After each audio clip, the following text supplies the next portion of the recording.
For the time that's mine this morning, I want to preach from the subject, Unbinding the Deathbound subject.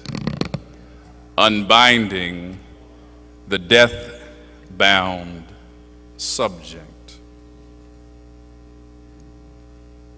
You know, the boy did not deserve to die that way. No one does. But just imagine that it were your child, body laying lifeless in the middle of a street. They said he looked so much like a corpse that the crowd said he's dead. You know, the boy did not deserve to die that way, left there cold and lifeless in the middle of the street. No one does. But just imagine that it was your child. He did not deserve to die that way. But the authorities, teachers of the law, they say it was justified. They say it must have been some sin involved. They say the wages of sin is death.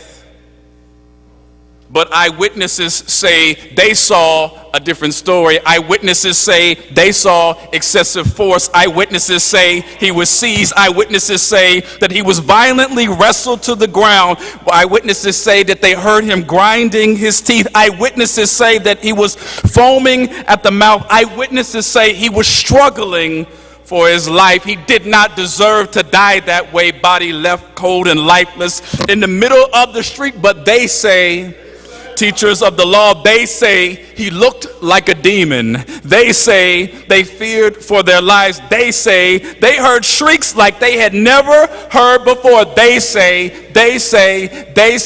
but he did not deserve to die that way.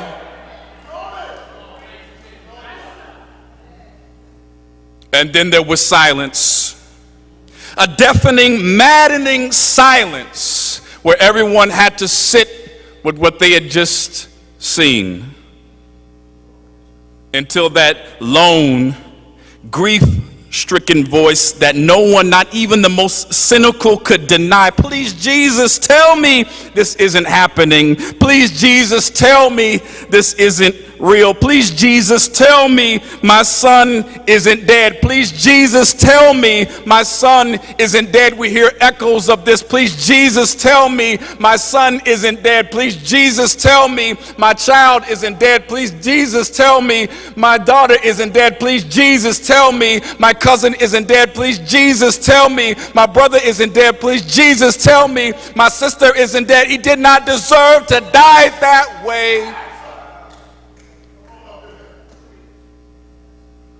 But it seems that the boy in this text, this unnamed, dark-bodied, anonymous boy, it seems that perhaps he was a death-bound subject.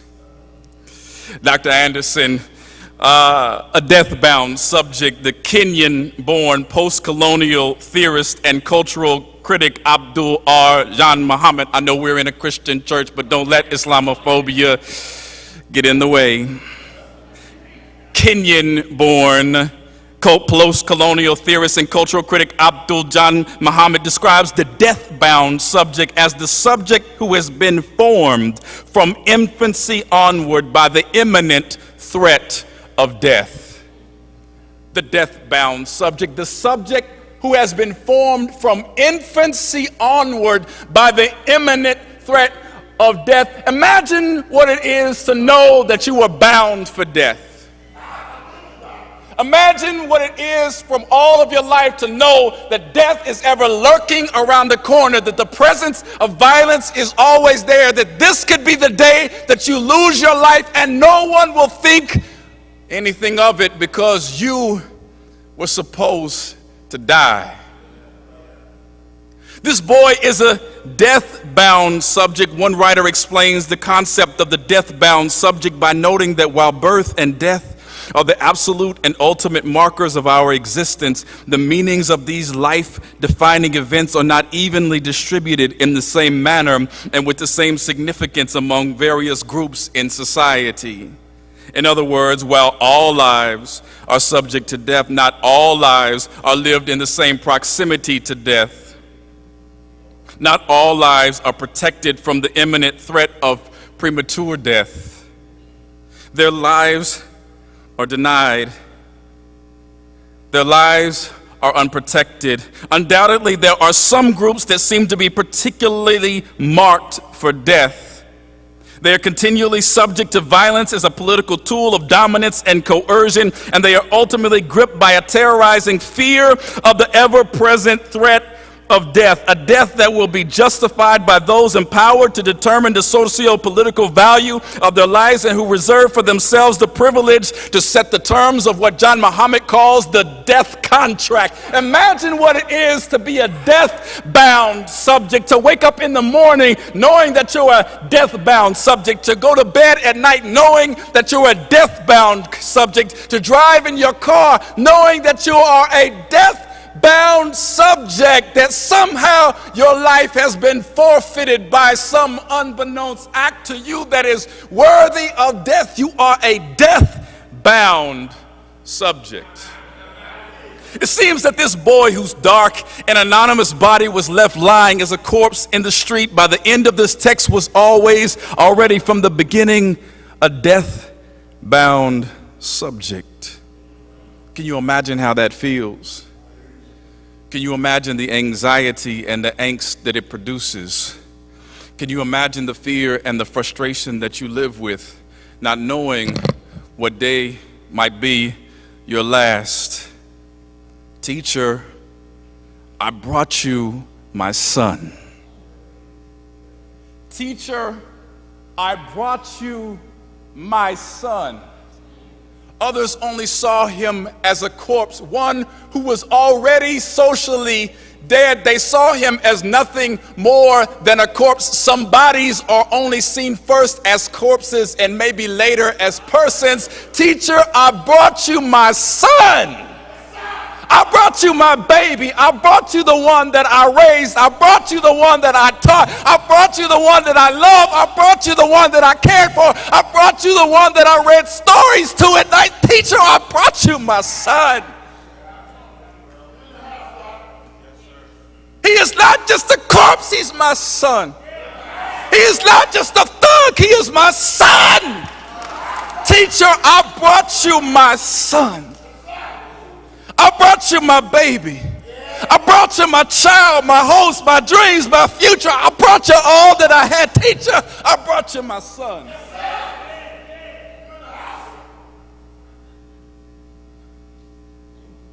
I brought you my son.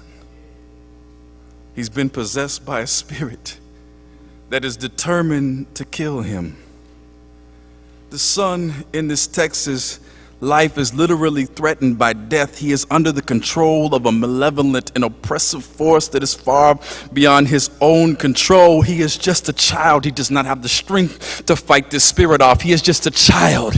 He does not have the maturity to understand and to reckon with the forces that are after him. He is just a child. He does not know how to fight this fight. He is just a child. He's not been on the earth long enough. He's just a child. He does not have the strength or the power or the courage to deal with what's after him. There is a spirit that is trying to kill him. Teacher, I brought you my son, and there was a spirit that is trying to kill him. I brought him, but you were not there, so I encountered your disciples and the teachers of the law. I tried to explain to them what was happening, but teachers of the law, they kept looking for some sin to justify his suffering.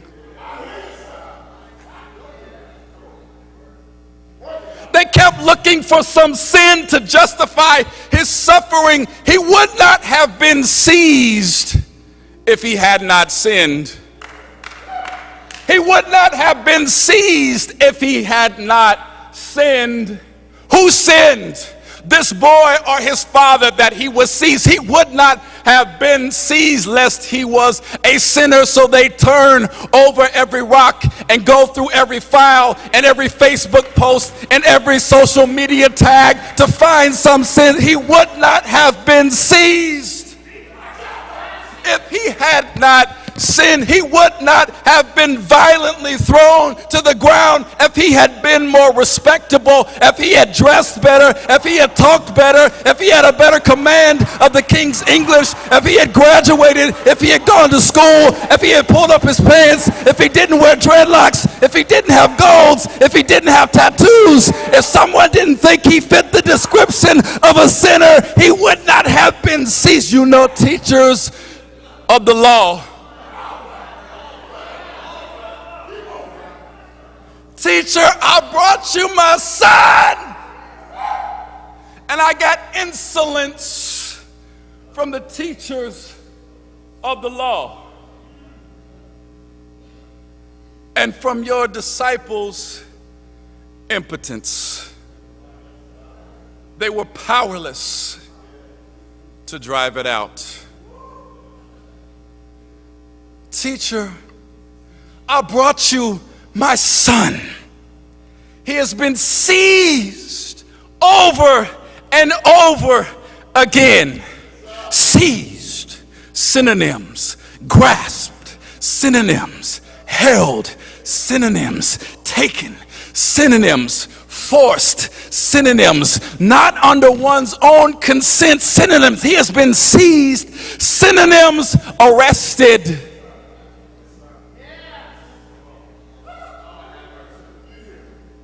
And every time he sees, now not just the one time, but every time he sees, not just the second time, but every time he sees, not just the third time, but every time he sees,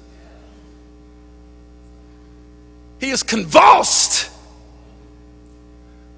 Some translations said he's torn by the Spirit every time he sees.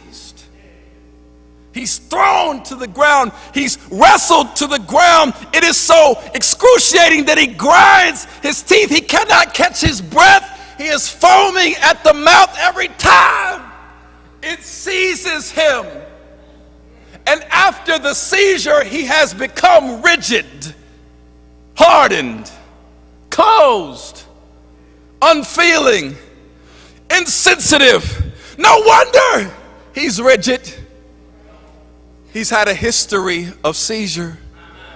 No wonder he's cold. He's had a history of seizure. No wonder he seems jaded. He's had a history of seizure. No wonder he's angry. He's had a history of seizure and no one cared. Teacher, I brought you my son.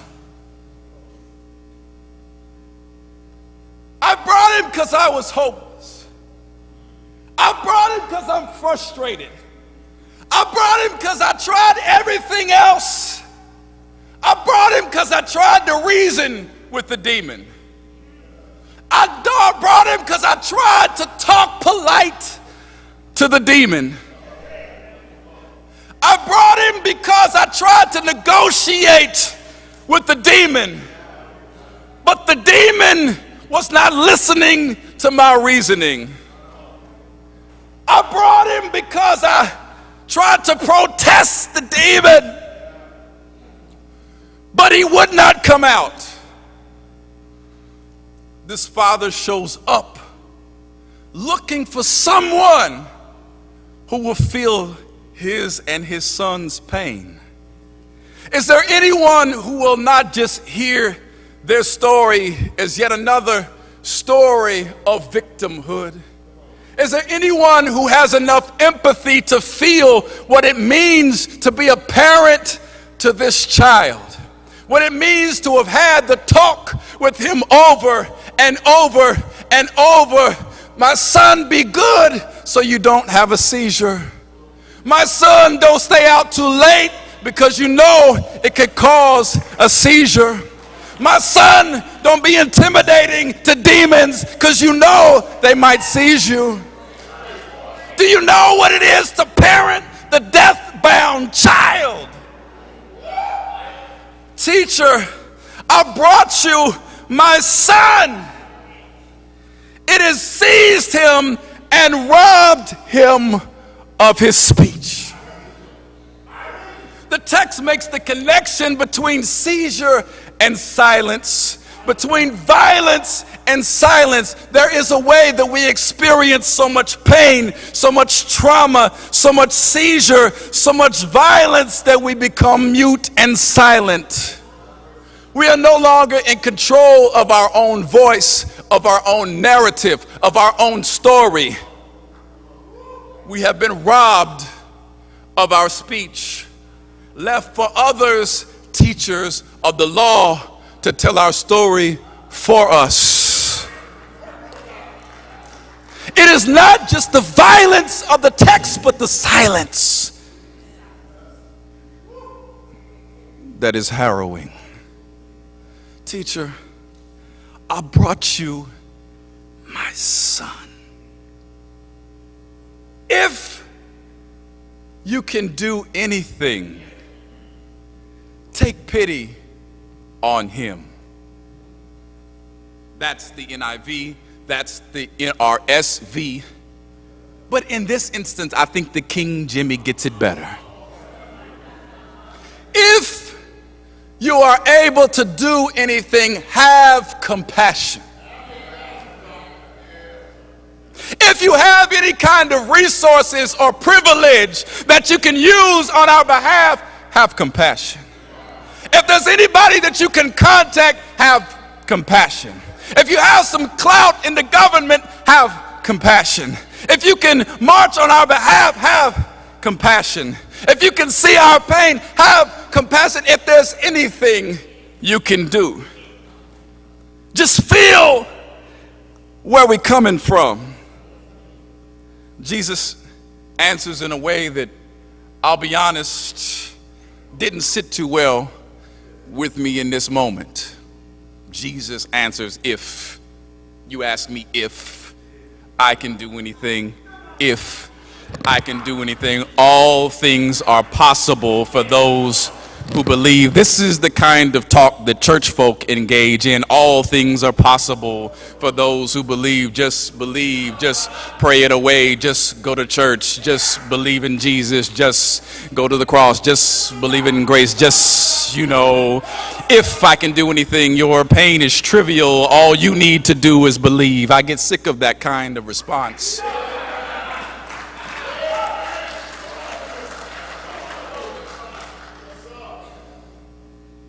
Dr. Anderson, perhaps it's Vanderbilt, but I find that to be problematic in the text. Mark says that the Father immediately responded to Jesus.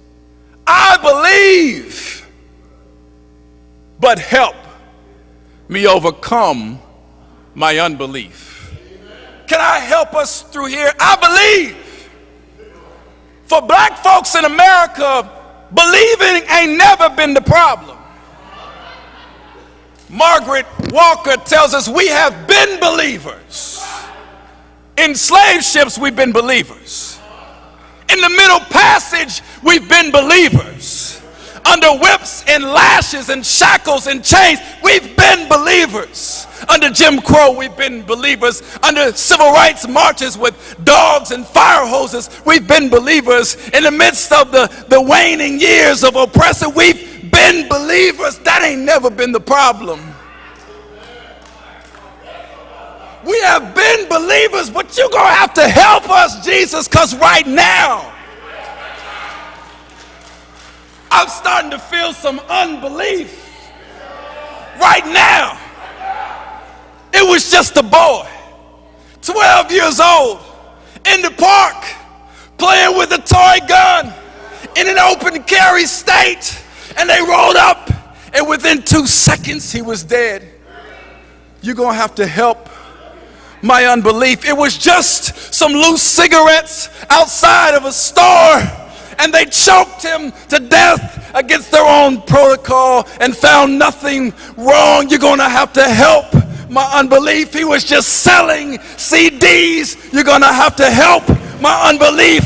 He was just driving in a car. You're going to have to help my unbelief. Jesus, you know we believe, but you're going to have to help this unbelief. And it's interesting because the father goes on to narrate the unbelief. He says, how long has this been happening to him? He says, since childhood. Since he was a boy. Been seeing this violence since he was a boy. Been watching these news cycles since he was a boy. Been subject to threats since he was a boy. Been called a 2-year-old cute little thug since he was a boy. He understands what this is to be a deathbound subject since he was a boy. And the father says, and often, that's the key word, often. And often the Spirit has thrown him in the fire and the water to kill him. You missed the often. And often. It happens so often, every 28 hours, often. Every other news cycle, often. Before you can turn the channel, often. In the middle of the night and you wake up and there's another story, often. And there's another acquittal, often. And there's another non-trial, often. And another killer goes free, often. It happens so often I can hardly catch my breath. If it didn't happen so often, maybe I could hold on to my belief, but it's the often. And often it throws him into the fire. And often it throws him into the water. And often it throws him into substandard schools. And often it throws him into poverty. And often it throws him into inadequate housing. And often it throws her into situations of violence. And often she has been raped. And often she has been abused. And often trans folks have been subject to violence. And often gay brothers and sisters have been subject to violence. And often you're going to have to help my unbelief. And if we be honest in here right now, I think black folk and people of color in America are wrestling and teetering on the verge of collective unbelief.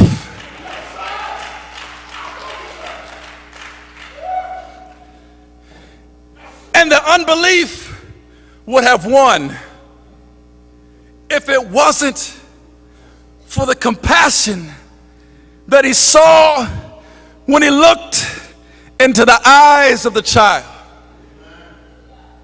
You're going to have to help this unbelief because my boy got to live. You're going to have to help my unbelief because my girl got to live. My daughter got to live. I got to see her come of age and have her own children, have her own family. You got to help this unbelief because there's too much at stake to give in to cynicism and nihilism. Now you got to help this unbelief.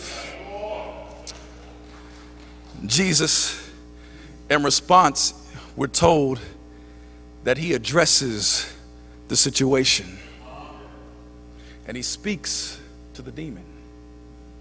Notice that Jesus does not rebuke the boy, he rebukes the demon. Notice that he does not rebuke the boy, he rebukes the demon. So many church folks get it backwards. In the midst of young folk having fits and suffering from seizures, we rebuke the children and let the demons go free. But Jesus rebuked the demon and not the boy. He said, demon who has robbed this boy of his speech, come out and never come in again. And when Jesus rebuked the spirit, it says he came out, but not without a fight.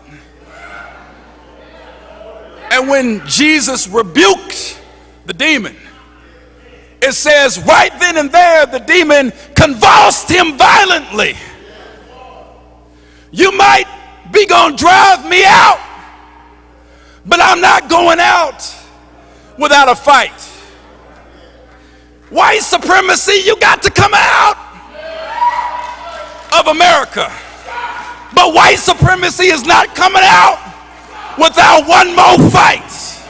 Make America great again.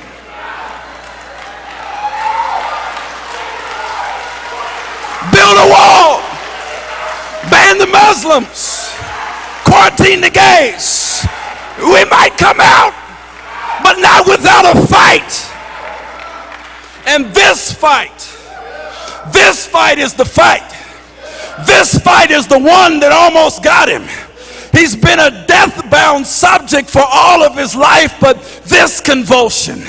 But that last one, when the enemy knew that his time was almost up, that convulsion, that tearing, that wrestling, that building, that manhandling, that choking, that lynching is the one when it was over, they said he looked so much like a corpse. He's dead. Choke the movement.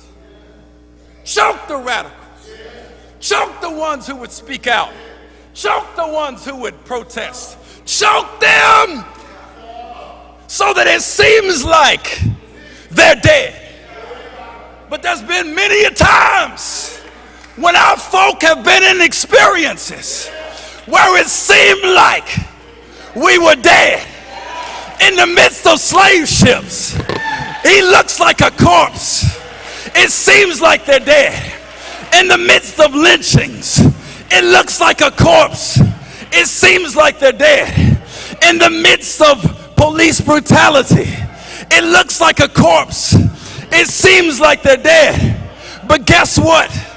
Right when everybody was pronouncing the death sentence, Jesus reached down, and it says that he grabbed the boy and he began to lift him up. And when Jesus lifted up the boy, it said that he began to stand. How is it that Jesus was able to lift up a boy who looked like he was dead? I think I see something in this text. One of the reasons why Jesus was able to raise up a death-bound subject is because Jesus understood what it was to be a death-bound subject. I wish I had a church that was praying for me. John Muhammad says a death-bound subject is one who since infancy has lived with the imminent threat of death. Last time I checked, since infancy, they were trying to kill Jesus. Since infancy, you had the massacre of the innocents. Since infancy, Herod was trying to take him out. Since infancy, they were trying to catch him in a lie. Since infancy, they were trying to arrest him. Since infancy, they wanted him dead. Since infancy, Jesus had been a death-bound subject. And there's something that happens when one death-bound subject is able to empathize with another death-bound subject. Boy, I see your pain. I understand what you've been going through, because I too have been subject to death, and it started in childhood. But Jesus wasn't just any old kind of death-bound subject. He was a death-bound subject that came to unbind death. Oh, come on now. I thought I was in a Baptist church. He was a death-bound subject that came to unbind death. I didn't just come to be bound by death, but I come to unbind death. Not just for myself, but I came to unbind you, and I came to unbind you, and I came to unbind everybody that death had tried to bind. John Muhammad suggests that the only way that you can get free of the terror of being a death-bound subject is to learn how to see the death for what it is, to embrace the death and to use it for your own agency. Jesus understood that the devil was trying to kill him, but he said, I'm not going to cling on to my life. I'm going to give it up, not because I don't want to live, but I'm going to dedicate myself to exposing the system of death that makes somebody's corpses and somebody's death-bound subjects.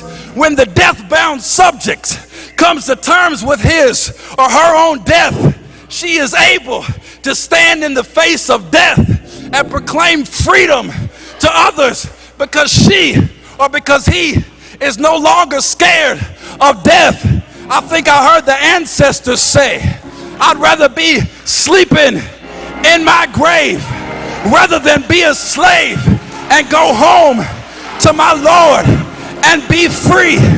You can try to bind me, but I won't be terrorized by your death. I'm going to live free, but not just free for myself, but I'm going to set others free.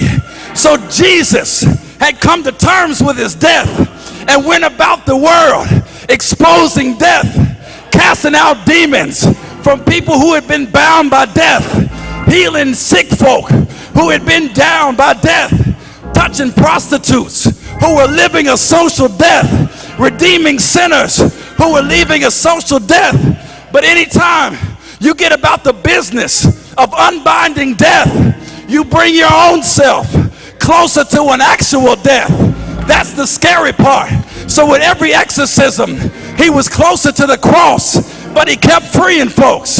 With every healing, he was closer to the cross, but he kept freeing folks until sooner or later, they hung him up on a cross and they stretched him wide and they tried to bind him to death.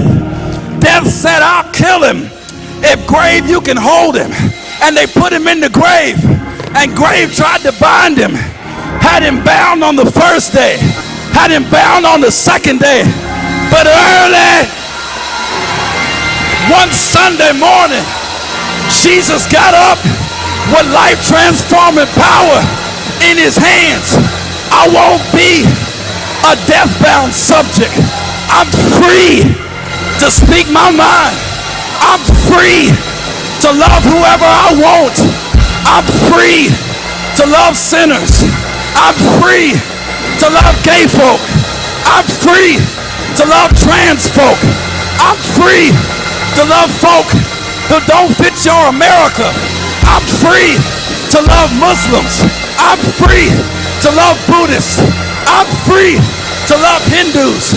You can't trap my love because I ain't bound by your death. So that's why Jesus, when he got the apostles back in the room by themselves, they asked him the question, why couldn't we drive him out? Jesus said, this kind only comes out by prayer. Now this ain't no pious answer. That's the kind y'all like to do. Just pray about it. Just tell Jesus about it. Just tell Jesus about your problem. But Jesus wasn't saying, just pray. It was a particular kind of prayer that he was after. This is a not my will, but your will be done kind of prayer. This is a Garden of Gethsemane kind of prayer. This is a sweat and teardrops of blood kind of prayer. This is a Martin Luther King in the kitchen at midnight when they were trying to assassinate him kind of prayer.